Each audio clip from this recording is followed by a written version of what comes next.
ஞானானந்தமயம் தேவம் நிர்மலஸ்படிகாகிருதிம் ஆதாரம் சர்வ வித்யானாம் ஹயக்ரேவம் பாஸ்மகே. நேயர்கள் அனைவருக்கும் அஸ்ட்ரோ கே.எஸ். ஐயங்காரின் பணிவான நமஸ்காரங்கள். மாத பலன் குரோதி வருஷம் பங்குனி மாதம் 2025 மார்ச் 15 முதல் 13/4/2025 வரலும் உண்டான காலகட்டம். பொதுவாகவே மாத பலன் அப்படின்னு சொல்லும் பொழுது இந்த மாதத்தினுடைய கோள் சாரம் என்ன, இந்த மாதத்தில் வரக்கூடிய விசேஷ நாட்கள் என்ன அப்படின்றதையும், உங்களுக்கு எந்தெந்த நாட்கள் சந்திராஷ்டம நாட்கள் அப்படின்றதை வச்சு இந்த மாதத்தை சொல்லுவோம். பொதுவாகவே மாத கிரகங்கள்னு சொல்லக்கூடிய சூரியன், செவ்வாய், புதன் மற்றும் சுக்கிரன், இந்த 4 கிரகங்களினுடைய மாற்றத்தை வைத்து அதன் அடிப்படையிலேயே இந்த பலன்கள் அமையும். இந்த மாதத்தில் பார்த்தடையானால் கோள்சாரத்தின் பிரகாரம், அதாவது நம்ம சூரியனை தொட்டு வரக்கூடிய மாதத்தை சௌரமான மாதம்னு சொல்லக்கூடியதை நம்ம ஃபாலோ பண்ணுறோம். ஆந்திரா, கர்நாடகா இந்த மாதிரியான ஸ்டேட், அதாவது மாநிலங்கள்லாம் பார்த்திங்கன்னா அவங்க சந்திரமான மாதங்கள் அப்படின்னு சொல்லக்கூடியதை ஃபாலோ பண்ணுறாங்க. சந்திரமான மாதம் அப்படின்னு சொல்லக்கூடியது பௌர்ணமிக்கு அடுத்த நாளோ அமாவாசைக்கு அடுத்த நாளோ வரக்கூடிய பிரதமையை எடுத்து மாதத்தின் முதல் நாளாக கொண்டு செய்யக்கூடியது. நம்ம சூரியன் ஒரு ராசியிலிருந்து அடுத்த ராசிக்கு போகக்கூடிய விஷயத்தை வச்சு தான் நம்ம மாதத்தை சொல்கிறோம், மாதம் பிறக்கிறத சொல்கிறோம். இப்போ பங்குனி மாதம் அப்படின்னு சொல்லும்போது கடைசி மாதம் இந்த குரோதி வருஷத்தில்.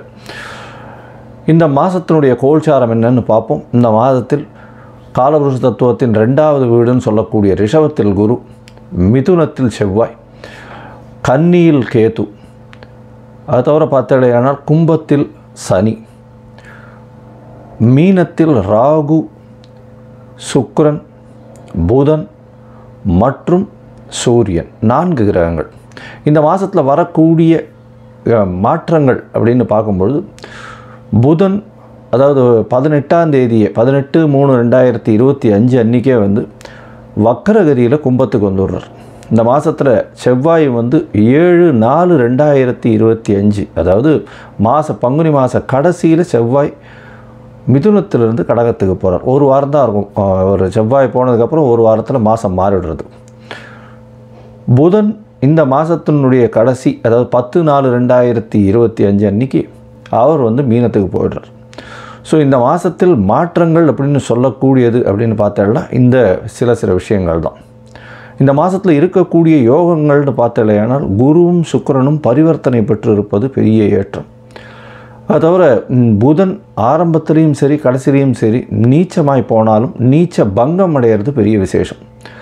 சனியும் ஆட்சி பெற்று இருக்கார் கும்பத்தில். இதனால் இந்த மாதத்தினுடைய பலன்கள் இதனுடைய பொறுத்து வருட கிரகங்களாக இருந்தாலும் மாத கிரகங்களுடைய விசேஷத்தை பொறுத்தே நல்ல ஒரு ஏற்றத்தை கொடுக்கும். சரி, இந்த மாதத்தில் வரக்கூடிய விசேஷ நாள் அப்படின்னு சொல்லக்கூடியது இந்த மாதத்தில் வரக்கூடிய பங்குனி அமாவாசை. பங்குனி அமாவாசைன்னு சொல்கிறது 29/3/2025 அன்றைக்கி சூரியனும் சந்திரனும் ஒரே பாகையில் ஒரே ராசியில் இருக்கும் பொழுது வரக்கூடியது பங்குனி அதாவது அமாவாசைன்னு சொல்கிறோம். 0 டிகிரி சூரியனும் சந்திரனும் இருக்கக்கூடிய காலகட்டம்.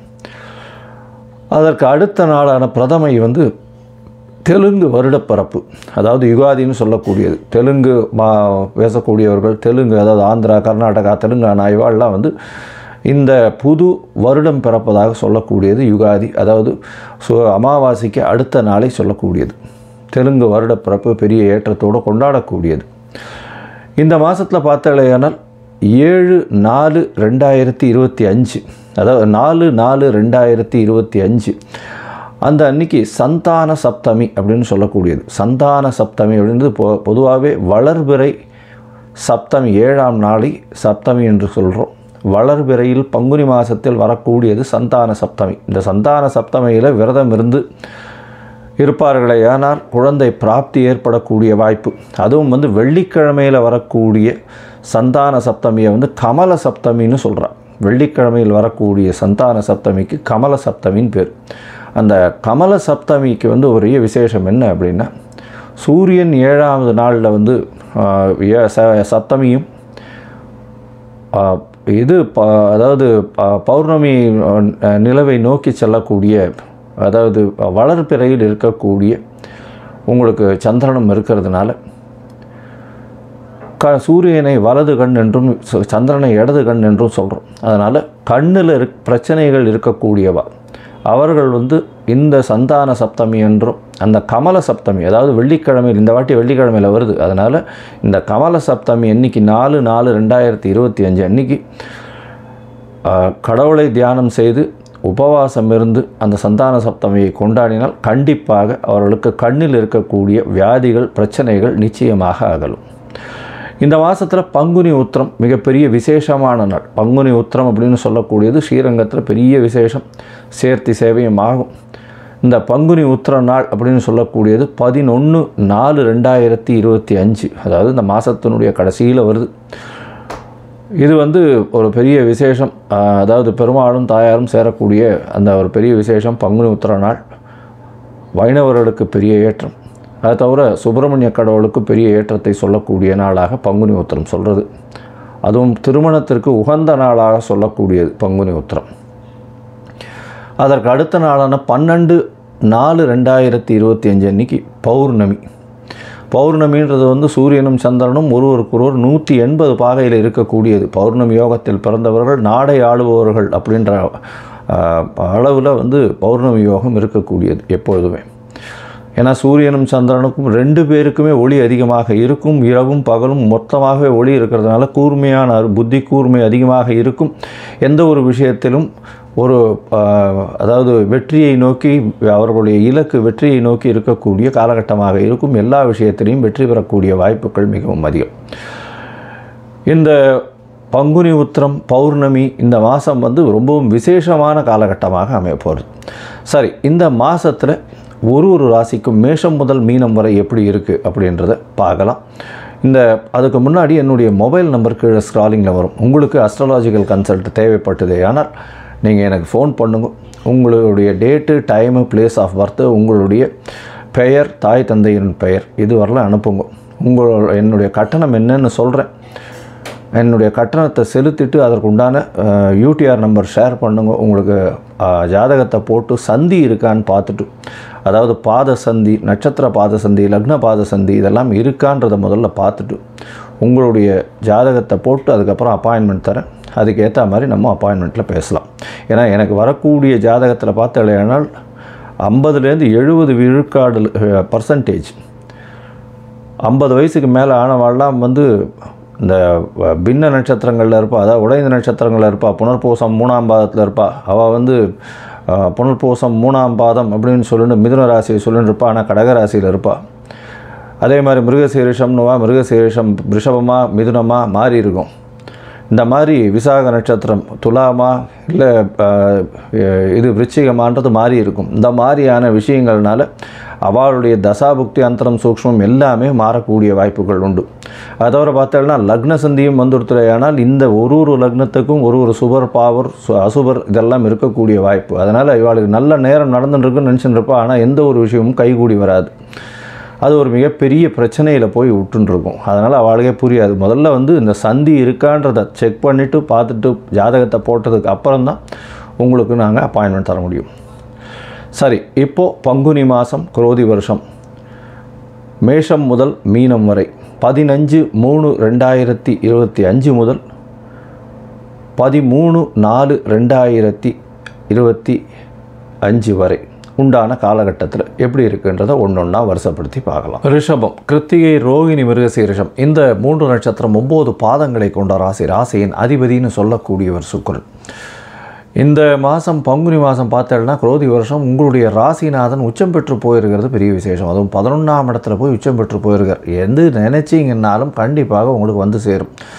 எந்த இடத்தில் எந்த காலகட்டத்தில் எது வேண்டுமோ அது கண்டிப்பாக வந்து சேரும். அதாவது ஒரு 10 வயசு குழந்தைக்கு என்ன வேணுமோ அது நிச்சயமாக கிடைக்கும். 20 வயசு பசங்களுக்கு என்ன வேணுமோ அது கிடைக்கும். 30-35 வயசில் இருக்கிறவளுக்கு அவள் என்ன நினைக்கிறாளோ அது கிடைக்கும். அந்தந்த வயசுக்கு உண்டான நினைப்புகளுக்கு ஏற்ற மாதிரி அவர்களுக்கு நிச்சயமாக கிடைக்கக்கூடிய வாய்ப்பு. ஏன்னா 11ஆம் இடம் அப்படின்னு சொல்லக்கூடியது உங்களுடைய விருப்பத்தை நிறைவேற்றக்கூடிய இடமாக சொல்லக்கூடியது. அதுவும் சுக்கிரனே போயிருக்கார். படாடோபங்கள் நல்லபடியாக இருக்கும். அதை தவிர வந்து ஒரு வேலையில் இன்க்ரிமெண்ட்டு, திடீர் பணவரவு, சந்தோஷத்தின் உச்சத்தில் இருப்பீங்க. கணவன் மனைவிக்குள்ளே நல்ல ஒரு ஏற்றம்.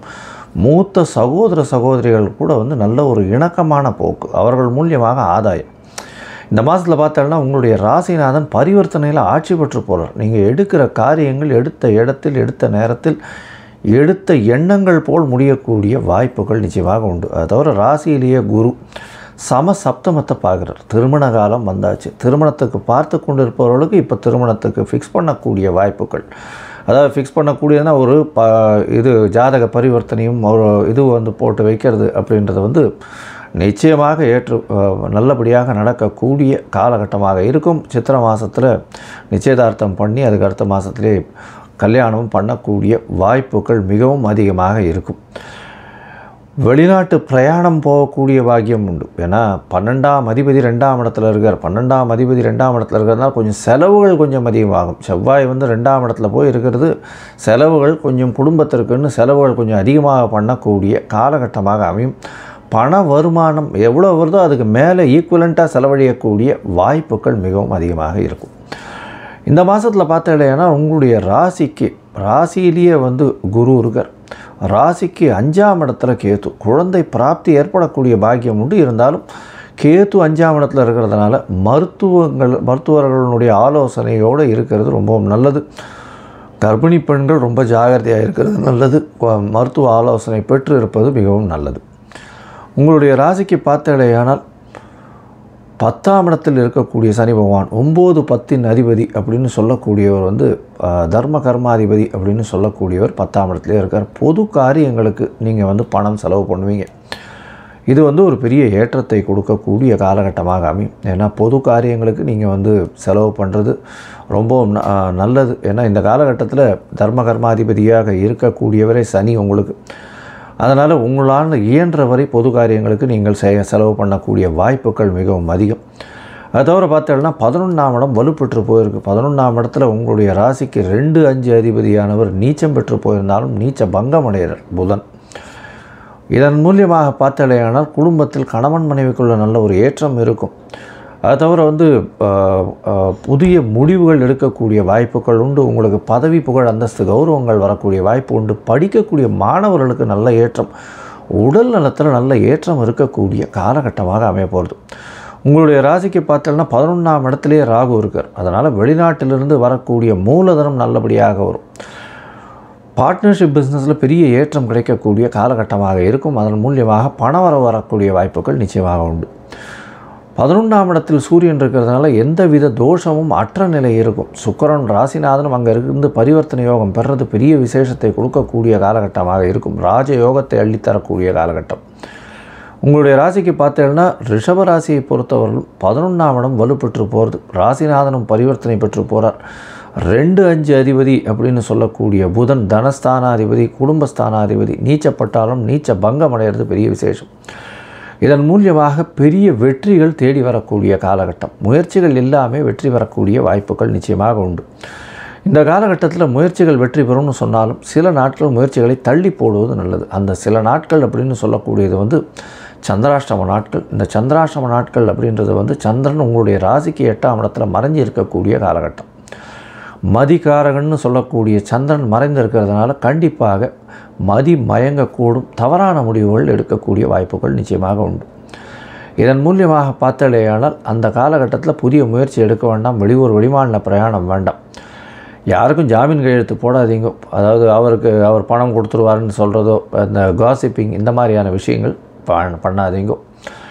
இதன் மூலியமாக உங்களுக்கு ஒரு நல்ல ஏற்றம் கிடைக்கும். ஒருவேளை நீங்கள் சந்திராஷ்டம காலகட்டத்தில் ஏதாவது புதிய முடிவு எடுக்க வேண்டும் அப்படின்றது ஒரு கட்டாயத்தில் இருந்தீர்களேனால் சந்திர பகவானுக்கு உண்டான எளிய பரிகாரம்னு சொல்லக்கூடிய அகத்திக்கீரை அருகில் இருக்கக்கூடிய கோசாலையில் கொடுத்துட்டு வர்றதன் மூலியமாக சந்திராஷ்டமத்தின் தாக்கம் குறையும். இந்த மாதம் பார்த்தேனால் அதாவது பங்குனி மாதத்தில் 21/3/2025 23/3/2025 வரலும் உண்டான நாட்கள் சந்திராஷ்டம நாட்கள்.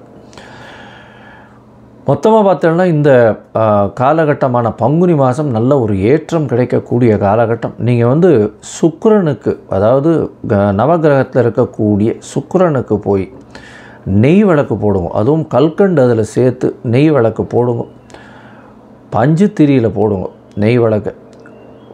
நிச்சயமாக ஒரு பெரிய ஏற்றம் கிடைக்கும். கணவன் மனைவிக்குள்ள நல்ல ஒரு அந்யோன்யம் கிடைக்கும். ஏன்னா 2ஆம் இடத்துல செவ்வாய் இருக்கிறது, பேச்சில் ரொம்ப கவனமாக இருக்கணும். அதனால் அதுவும் 12ஆம் அதிபதியே 2ஆம் இடத்துல இருக்கிறதுனால கணவன் மனைவிக்குள்ள அந்யோன்யம் குறையக்கூடிய வாய்ப்புகள் உண்டு. அதனால் இந்த சுக்கிரனுக்கு உண்டான பரிகாரம் பண்ணுங்க. ஸ்ரீரங்கம் போயிட்டு வாங்க, தாயாரை போய் சேவிச்சுட்டு வாங்க. மொத்தத்தில் பார்த்தீங்களேயானால் ரிஷபராசிக்காரர்களுக்கு ஒரு வரப்பிரசாதமான மாதம். மிகப்பெரிய ஏற்றங்கள் உண்டு. திருமண பாக்கியம் வரக்கூடிய வாய்ப்புகள் உண்டு. நினைத்த காரியங்கள் நினைத்த இடத்தில் நினைத்த நேரத்தில் நடக்கக்கூடிய காலகட்டம். குழந்தைகள் மூலியமாக பெரிய ஏற்றம் கிடைக்கக்கூடிய வாய்ப்பு. தாயின் உடல்நிலையில் நல்ல ஒரு ஏற்றம் இருக்கும். தந்தையின் உடல்நிலையில் நல்ல ஒரு ஏற்றம் இருக்கும். உங்களுடைய உடல்நிலையும் நல்ல ஒரு ஏற்றம் இருக்கக்கூடிய காலகட்டம். பண வரவிற்கு பஞ்சம் இருக்காது. வெளிநாடு வெளியூர் போகக்கூடிய வாய்ப்புகள் நிச்சயமாக வரும். வெளிநாட்டிலிருந்து திடீர் பணம் வரக்கூடிய வாய்ப்புகள் நிச்சயமாக இருக்கும். பேச்சில் கவனமாக இருப்பது மிகவும் நல்லது. படிக்கக்கூடிய மாணவர்களுக்கு நிச்சயமான வெற்றி உண்டு. போட்டித் தேர்வில் நிச்சயமான ஏற்றம் இருக்கக்கூடிய காலகட்டம். திடீர் பிரயாணம், வெளிநாடு போகக்கூடிய பாக்கியம். பொது காரியங்களுக்காக நீங்கள் நல்ல செலவு பண்ணக்கூடிய வாய்ப்புகள் உண்டு. இந்த ரிஷபராசிக்காரர்கள் கலைத்துறையில் இருப்பவர்களுக்கு பெரிய ஏற்றம் கிடைக்கக்கூடிய காலகட்டம். சின்னத்திரை பெரிய திரை காலர்களுக்கு நல்ல ஒரு ஏற்றம் இருக்கக்கூடிய காலகட்டம். இதை தவிர பஞ்சு, நூல், அதை தவிர வெண்ணிற ஆடை, பால் பதனிடும் பொருட்கள், இந்த மாதிரியான வியாபாரம் செய்பவர்களுக்கு பெரிய ஏற்றம் கிடைக்கக்கூடிய மாதமாக இந்த பங்குனி மாதம் அமைய போகிறது. நீங்கள் அருகில் இருக்கக்கூடிய ஸ்ரீரங்கம் போய் சேவிச்சுட்டு வர்றது ஒரு பெரிய ஏற்றத்தையும் மாற்றத்தையும் கொடுக்கும். அதை தவிர நவகிரகத்தில் இருக்கக்கூடிய சுக்கிரனுக்கு நெய் விளக்கு பஞ்சுத்திரையில் போடுவதும், அத்தோட கல்கண்டு சேர்த்து நெய்யில் சேர்த்து போடுறதன் மூலியமாக உங்கள் கணவன் மனைவிக்குள்ள நல்ல ஒரு அந்யோன்யம் இருக்கக்கூடிய காலகட்டமாக அமைய போகிறது. லோகா சமஸ்தா சுகினோ பவந்து. நன்றி, நமஸ்காரம். Astro KS Iyengar YouTube channel பார்த்தமைக்கு நன்றிகள். மேலும் இது போன்ற ஆன்மீக ஜோதிஷ தகவல்கள் உங்களை வந்து அடைய Astro KS Iyengar YouTube channel subscribe செய்யவும், பெல் ஐக்கானை மறக்காமல் அழுத்தவும். நன்றி, வணக்கம்.